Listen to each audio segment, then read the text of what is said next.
Ito ay isang totoong kwento, tatlong batang lalaki ang nagpunta sa isang pakikipagsapalaran, upang galugarin ang isang kuweba. Gayunpaman, hindi nagtagal pagkatapos pumasok, ang kanilang daan pabalik ay naharang ng apoy, isa sa kanila, sa desperadong pagtatangkang tumakas, ay piniling itulak ang apoy.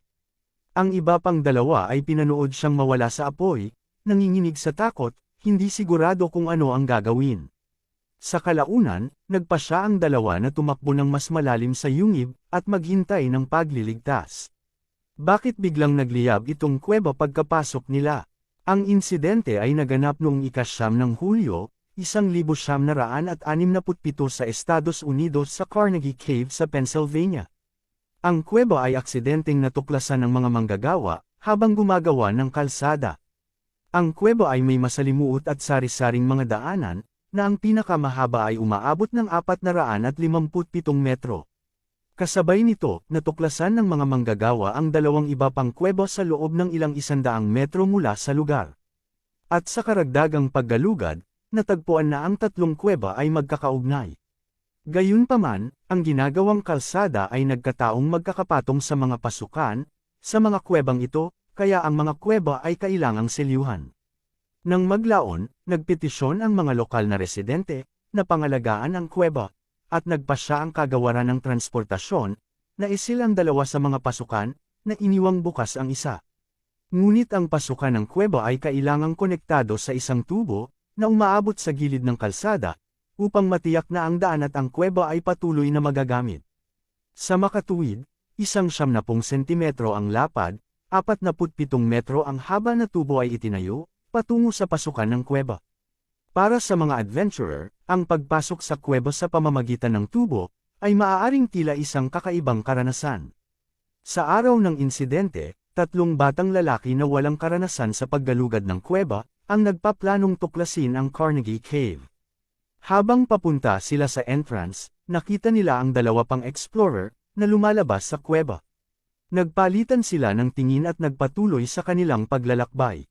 Sa paggapang sa gitna ng tubo, may napansin silang kakaiba, dalawang nakasinding kandila ang inilagay sa lupa. Ang mga ito ay malinaw na naiwan ng dalawang batang lalaki na kalalabas lang. Gayunpaman, hindi nila ito pinansin at gumapang sa ibabaw ng mga kandila. Pagkatapos, maglakad ng humigit kumulang 10 minuto sa kuweba, nagsimula silang makaramdam ng kakaiba, ngunit hindi nila matukoy ng eksakto kung bakit. Naramdaman na lang nila na ang kuweba ay mas mainit kaysa sa inaakala nila. Nagsimulang bumuhos ang pawis, ngunit noong una, ay hindi nila gaanong pinansin ang pag-aakalang ito, ay dahil lamang sa pisikal na pagsusumikap at kawalan ng bentilasyon sa kuweba. Ngunit pagkatapos ay nakaamoy sila ng kakaibang amoy, kulang sa karanasan. At dahil hindi naman sila kalayuan sa entrance, hindi inisip ng mga boys na ang kakaibang amoy, ay nagdulot ng agarang panganib. Ngunit ang kombinasyon ng init at hindi kanais-nais na amoy, ay nagpilit sa kanila na iwanan ang kanilang paggalugad. Nagpasya silang bumalik sa kanilang pinanggalingan, bagamat nakaramdam sila ng pagkabigo, na kailangan nilang bumalik kaagad.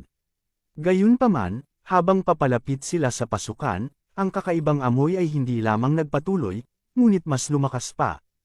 Tumaas ang temperatura, at pagkatapos ng ilang hakbang pa, nakita nila ang makapal na itim na usok, na tumataas mula sa pasukan. Sa puntong ito, nagsimula silang magpanik. Itinulak nila ang usok, nalaman lamang nila na ang pasukan ng kuweba ay nilamon ng apoy. Ang tanging labasan ay ganap na nakaharang ng mabangis na apoy, kaya wala silang nagawa kundi maghintay ng rescue. Sa kasamaang palad, wala silang telepono para makipag-ugnayan sa sinuman at hindi alam kung kailan darating ang tulong. Umaasa na lamang sila na ang apoy ay maapula mismo. Samantala, ang pagtaas ng init at mga nakakalaso na gas ay nagpahirap sa paghinga, at ang kanilang mga mata ay nasusunog mula sa usok, isa sa mga batang lalaki, na nagngangalang Charles, sa takot na hindi sila makakarating sa oras para sa pagsadyep, ay iminungkahi na sa halip na maghintay na mamatay, dapat nilang subukang tumakbo para dito. Ngunit pinigilan siya ng kanyang mga kasama, nagbabala na ang tubo na may haba na 50 metro, kung nasusunog pa, ay magiging bitag ng kamatayan. Saglit na nag-alinlangan si Charles, ngunit sa huli ay nagpas siyang gawin ito. Gumapang siya sa apoy sa sobrang sakit, umaalingaw ang mga hiyawan niya sa kuweba. Nakita ng mga kalapit na residente ang makapal na usok at agad na tumawag sa bumbero. Nang dumating ang mga bumbero, natagpuan nila si Charles na nahihirapan malapit sa pasukan, na matagumpay na gumapang palabas ng yungib. Gayunpaman, ang sitwasyon ay mahirap. Nababalot ng uling ang kanyang buong katawan, at isinugod siya ng ilang bumbero sa malapit na ospital. Mabilis na nakontrol ng mga natitirang bumbero ang apoy. 4 na bumbero ang pumasok sa kuweba upang hanapin ang iba pang 2 batang lalaki. Makalipas ang halos 1 oras at kalahati, natagpuan nila ang mga ito sa loob ng kuweba sa 457 metrong punto. Sa pagsisikap na maiwasan ang nakal-alasong usok at mainit na hangin, ang mga lalaki ay lumakad papasok hanggang sa makarating sila sa dulo. Tumagal ng 1 pang 2 oras upang madala sila sa ligtas na lugar, at sila ay ipinadala sa ospital para sa pagsusuri. Sa kabutihang palad, hindi sila nasaktan, ngunit si Charles ay hindi kasing swerte. Mahigit sa 59% ng kanyang balat ang dumanas ng pangalawa at pangatlong antas ng paso. Sa kabila ng 3 araw ng paggamot, namatay si Charles noong 12 ng Hulyo. Ang sunog ay sanhi ng isang nasusunog na pandikit na inilapat sa tunnel sa panahon ng pagsasaayos. Nang maglagay ng kandila sa pasukan ang naunang grupo ng mga adventurer, aksidenteng natamba sila ni Charles at ng kanyang mga kasama habang gumagapang sa kuweba na nagniningas ng apoy. Gayunpaman, iginiit ni na Jerry at Simon, ang 2 nakaligtas, na hindi nila ginalaw ang mga kandila. Ngunit dahil si Charles ang nasa likod ng grupo, hindi nila matiyak kung siya nga. Ang ilan ay nag-isip na maaaring nagsimula ang apoy pagkatapos masunog ang mga kandila ng mag-isa, habang ang iba ay naniniwala na maaaring may pinakialaman ng mga kandila mula sa labas bago pumasok ang mga lalaki. Gayunpaman, walang nakitang tiyak na ebidensya. Anuman, ang taong nag-iwan ng mga kandila sa labas ay tiyak na responsable sa pagsisimula ng apoy.